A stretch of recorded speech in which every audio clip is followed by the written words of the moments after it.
जब जीएसटी नहीं था बड़ी दिक्कत था, स्टेट अनबैलेंस हो जा रहे थे, तो किसी किसी स्टेट को घाटा, किसी स्टेट को फायदा हो रहा था। सारी फैक्ट्रियां उधर ही भाग जाती थी। सर्विस टैक्स गुजरात सरकार ले लिया, हम लोग फाड़ के पार्ले जी बिस्कुट खा रहे हैं, सर्फ एक्सल धोइए कपड़ा। जीएसटी ने कहा कि सबसे ज्यादा सस्ती कहाँ रहेगी।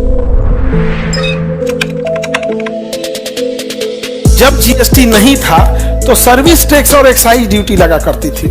सर्विस टैक्स और क्या लगती थी, एक्साइज ड्यूटी, और ये अलग अलग स्टेट में अलग अलग थे, जिस वजह से हर स्टेट के सामने अलग अलग रेट हो जाया करता था।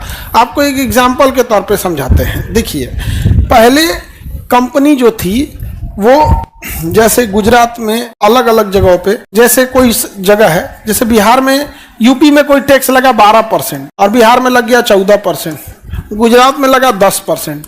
अब बताइए कौन सी चीज कहाँ सस्ती, सबसे ज्यादा सस्ती कहाँ रहेगी, कहाँ रहेगा, गुजरात में। अब महंगा कहाँ हो जाएगा।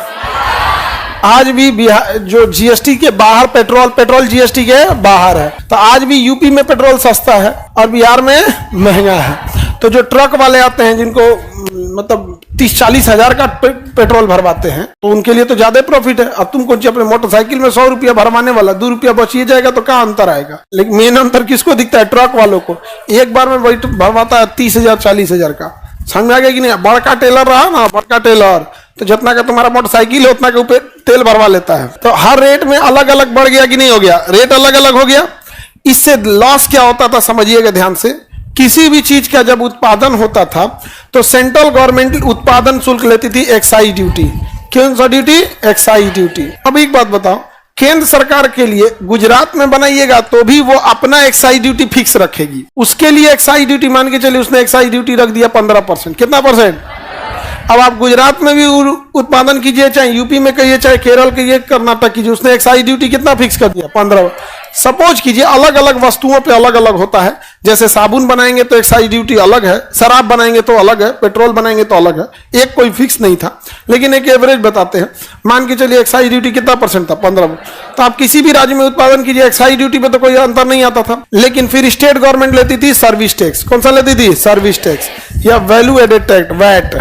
ये दोनों खत्म हो गया। सर्विस टैक्स या वैल्यू एडेड टैक्स अलग अलग राज्य में अलग अलग था। बिहार में 14%, यूपी में 12%, गुजरात में 10%। अब कुछ स्टेट क्या करते थे, अपना टैक्स का स्लैब बड़ा कम रखते थे। जैसे गुजरात को देखिए, इतना कम रख दिया तो सारी फैक्ट्रियां कहाँ भाग जाती थी, उधर ही भाग जाती थी। और वहां पर वो सेंट्रल गवर्नमेंट को 15% क्या दे दी, एक्साइज ड्यूटी, और स्टेट गवर्नमेंट को वैट या सर्विस टैक्स के रूप में कितना दे दिया, 10% दे दिया। और यहीं पे क्या कर दिया, उत्पादन कर दिया। और बाकी राज्यों में क्या कर दिया, सप्लाई कर दिया। बाकी राज्यों में सप्लाई कर दिया। अब बाकी राज्य टुकुर टुकुर मुंह देख रहा है, जा हम क्या करें। एक्साइज ड्यूटी सेंट्रल गवर्नमेंट ले गया, सर्विस टैक्स या वैट गुजरात सरकार ले लिया, हम लोग फाड़ के पार्ले जी बिस्कुट खा रहे हैं। अब बनल कहाँ है, अब फाड़ पार्ले जी बिस्कुट खाइए, सर्फ एक्सल धोइए कपड़ा। बड़ी दिक्कत है, स्टेट अनबैलेंस हो जा रहे थे सब।